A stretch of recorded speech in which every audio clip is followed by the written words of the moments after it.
मैंने कभी सोचा नहीं था कि मेरी लाइफ में भी कभी ऐसा दिन आए। बारिश बहुत तेज़ हो रही थी। काफ़ी देर भीगने के बाद, वेट करने के बाद मुझे ऑटो मिला। मैं भीगते हुए बारिश में पहुंची अपने हस्बैंड के पास। जो हुआ बिल्कुल भी अच्छा नहीं हुआ। वीडियो में मैंने आगे आप लोग को बताया मेरी हालत क्या हो गई थी। सीरियसली मैं एक्सप्लेन नहीं कर पाऊंगी वर्ड्स में कि मेरी हालत क्या हो गई थी। मैं बहुत रो रही थी तो मैंने वीडियो बनाना शुरू कर दिया ताकि मैं उनको रो रही हूँ मैं, अभी तो नहीं रो रही। ताकि मैं उनको हंसा सकूँ।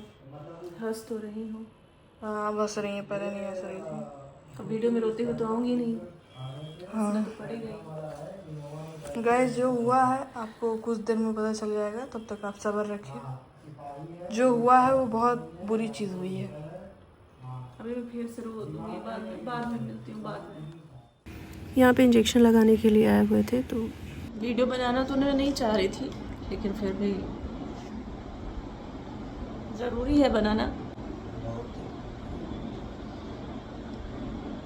भगवान की दया थी कि इनको कुछ नहीं हुआ, ज़्यादा चोट नहीं आई, लेकिन फिर भी इंटरनली तो आया ही है, बैक में आया है, बहुत ज़्यादा ही बैक में बहुत तेज़ से लगा।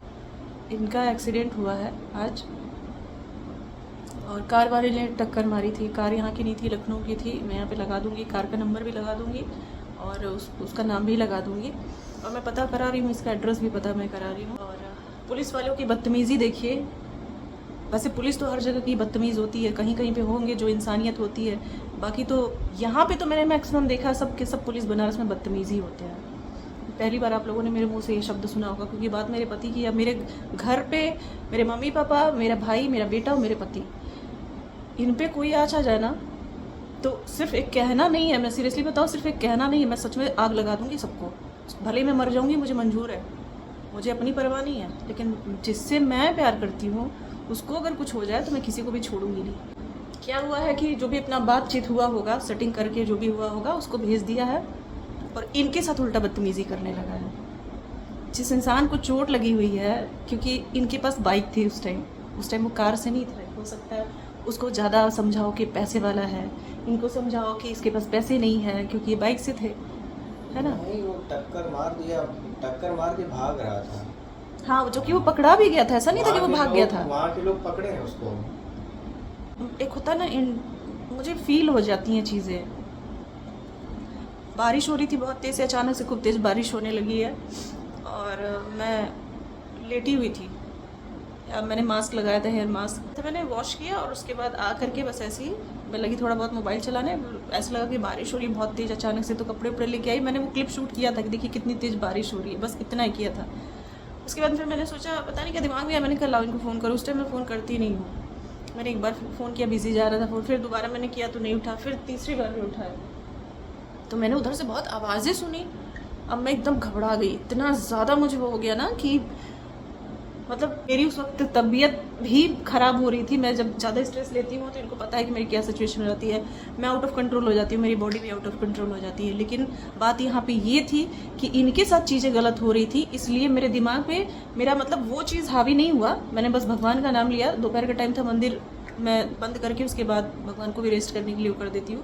बस मैंने मंदिर खोला, मैंने कहा भगवान जी अब जो हो रहा है अच्छा नहीं हो रहा है, अब आप देख लीजिए। और सच में भगवान देखते हैं। अपने मुंह से कुछ निकालूंगी नहीं ना, मैं निकालती हूँ क्योंकि मेरा रूल है ही नहीं, लेकिन उसके साथ क्या होगा ना, वो वक्त उसे दिखाता जाएगा जिसने भी गलत किया है। तो मैं अपने मुँह से कुछ नहीं निकालूंगी क्योंकि कर्मा तो मिलता ही मिलता है। अगर नहीं पता है कर्मा क्या होता है तो पढ़ लेना चाहिए। तो फिर क्या, मैंने बस इतना बोला और बाद में इन्होंने मुझे मना किया मत आना। मैंने कपड़े चेंज किए क्योंकि मैं ऐसे कपड़े थे कि मैं नहीं पहन के बाहर जा सकती थी, तो कपड़े बस मैंने चेंज किए और समझ में मुझे नहीं आ रहा था कि मैं क्या करूं, किसको बोलूं। फिर भैया को हालांकि आपने बुला लिया था फ़ोन करके, भैया चले गए थे इनके पास में। फिर मैंने मैम को फ़ोन किया, वो मीटिंग में थी बहुत दूर, वहाँ पे भी बहुत तेज़ बारिश हो रही थी। फिर अंकल जी को मैंने बोला बगल में, तो अंकल जी कहे तुम चलो, मैं आ रहा हूँ। आंटी जो कि स्टेशन छोड़ने निकल ही रहे थे, एकदम निकल रहे थे, तो बोले कि तुम पहुँचो मैं आता हूँ। तो एक होता है ना यार, वाइफ हूँ, मेरे से जब तक मैं बैठ के इंतज़ार करती ना उस वक्त तक पता नहीं मेरा क्या होता, मैं हॉस्पिटलाइज हो जाती और मैं ऐसे में छोड़ नहीं सकती हूँ।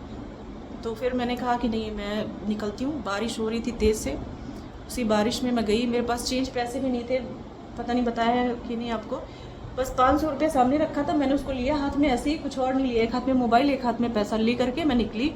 मैंने ऑटो यहीं से किया और फिर वहाँ पे गई और मैं उनको पैसे मैंने दिया तो बोले कि चेंज नहीं मेरे पास, रहने दीजिए। उनको पता चल गया था मैं परेशान हूँ, लेकिन मेरे दिमाग में यही था कि अगर वो मांगेंगे तो मैं वो भी दे दूँगी, भैया लीजिए, पहले मुझे देखना है इंसान को क्या हुआ है।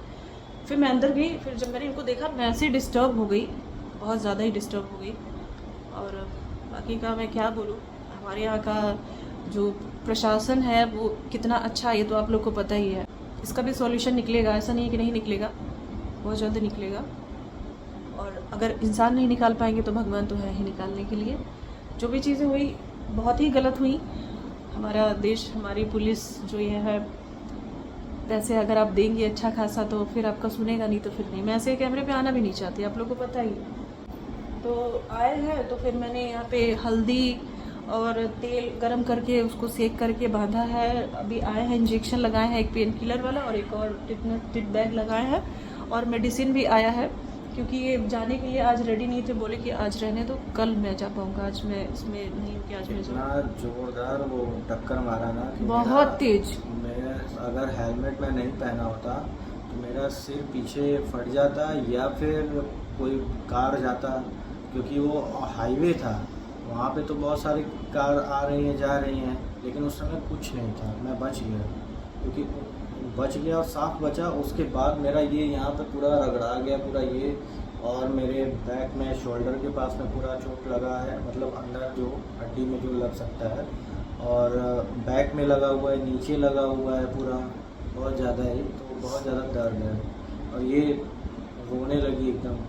अभी जब से ये हुआ है तब से 4-5 बार ये रो चुकी हैं, बहुत ज़्यादा। मैंने इनको समझाया कि मैं तो ठीक हूँ ना, सामने हूँ, क्यों परेशान हो गया सो हो गया, जाने तो परेशान मत हो।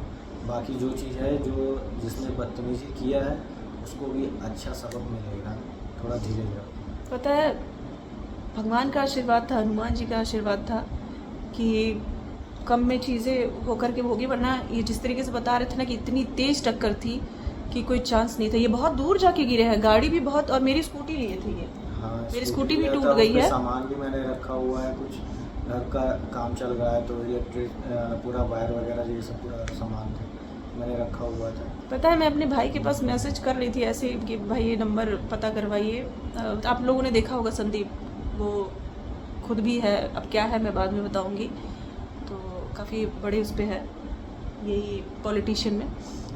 तो वीडियो में आप लोगों ने देखा होगा, मैं नहीं चिढ़ा रही थी उसको, और ये नेताजी हैं।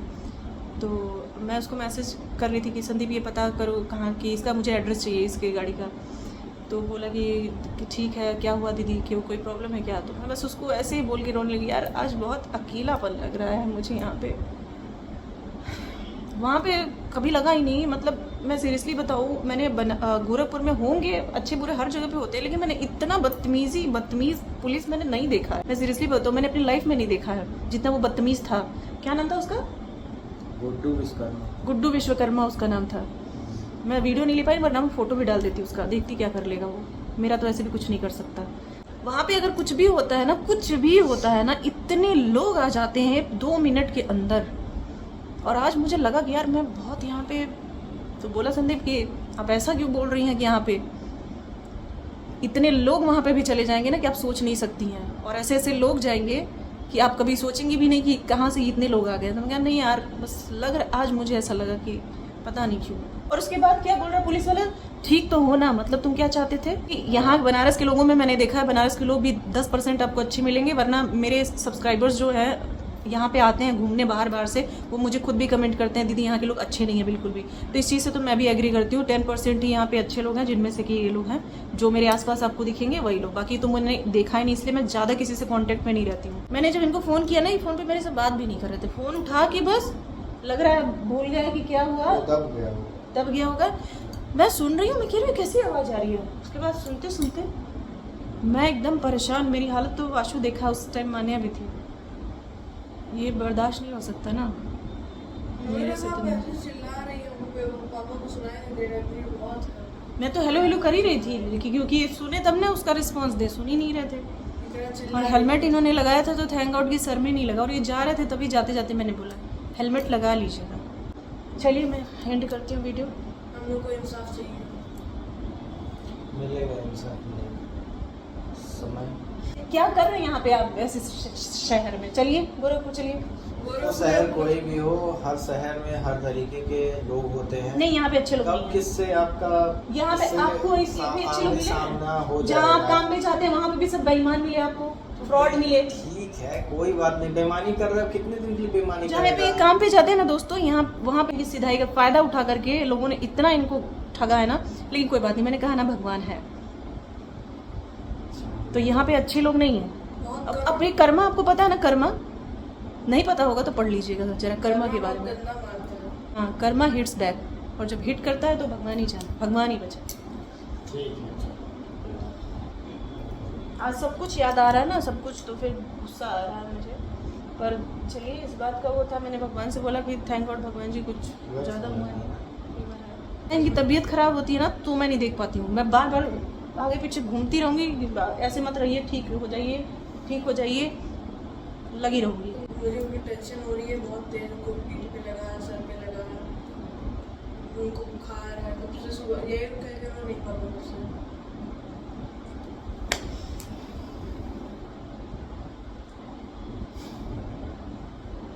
मैं चाहती ना तो बहुत अच्छे तरीके से शूट करके ना, और यहाँ पे इतना मैं इतना सर्कुलेट करवा देती ना, इतना ज़्यादा, लेकिन नहीं करना चाहती यार। लोगों को भी समझना चाहिए, हम किसी का बुरा क्यों करें, है ना? हम अच्छा कर सकते हैं तो अच्छा करना चाहिए, बुरा नहीं करना चाहिए किसी का। मेरा मानना यही है, इसलिए मैं बहुत सारी चीज़ों में ना रुक जाती हूँ। चलिए ठीक है, मिलते हैं कल, देखते हैं। बस आप लोग ब्लेसिंग दीजिएगा, आप लोग का भी आशीर्वाद। मैं कहती हूँ ना, कोई गिफ्ट दे, कोई कुछ दे, लेकिन उस सबसे बड़ा चीज़ होता है वो आशीर्वाद होता है, जो दिल से निकलता है। और आप लोग पता है कि जितने लोग भी मेरे से बड़े हैं यहाँ पे देखते हैं, सब इतना अच्छा आशीर्वाद देते हैं कि लगता ही इतने लोगों में किसी ना किसी का तो लगता है ना, ऐसा तो है नहीं। लोग भी हमेशा स्वस्थ रहिए। मैं भगवान से जब पूजा करती हूँ तो कहती हूँ भगवान सबकी तकलीफ दूर कीजिए, सबको खुश रखिए, मैं ये बोलती ज़रूर हूँ। तो आप लोग भी खुश रहिए, और बाकी आप लोग की तो दुआ है ही। Thank you so much.